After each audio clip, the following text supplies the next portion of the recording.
When her text came through, I was sitting at the kitchen table, sipping coffee and going through my emails. "Going on a trip with my ex. Don't be jealous, winking face," she wrote, as if it were the most casual thing in the world. I stared at the screen, my heart pounding, but instead of rage, I felt something else: finality. For a long time, I had ignored the red flags. The late nights, the constant secrecy with her phone, the way she dismissed my questions as insecurity. I gave her the benefit of the doubt because I loved her. But that message was the last straw. I didn't argue. I didn't call her. I didn't even ask why. Instead, I typed out my response with steady fingers. "Don't worry. I won't be here." Then I set the phone down, feeling a strange wave of relief wash over me. I began packing. One suitcase was enough. A few clothes, my essentials, documents, and the envelope I had been keeping hidden, the divorce papers I had quietly prepared months ago but never had the courage to use. As I folded the last shirt into the bag, I thought about the years we had spent together. The good times weren't fake, but they had been poisoned by her betrayal. She wasn't just leaving for a trip. She was telling me outright that my feelings meant nothing. I didn't bother waiting for her to come home. I left the key on the counter, right next to her favorite mug, and placed the envelope on the table where she couldn't miss it. My note was short. Asterisk, you wanted freedom. Now you have it. Asterisk.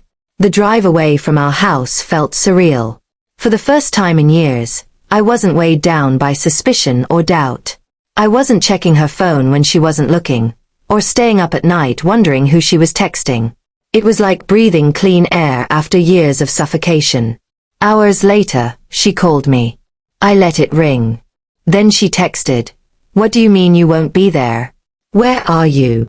I didn't reply. She could figure it out when she got back and found the empty closet and the letter. By the next morning, she was spamming my phone. Calls, messages, even voicemails filled with sudden panic. The same woman who had laughed at my trust now sounded desperate. But it was too late. I wasn't cruel. I didn't expose her to friends or family.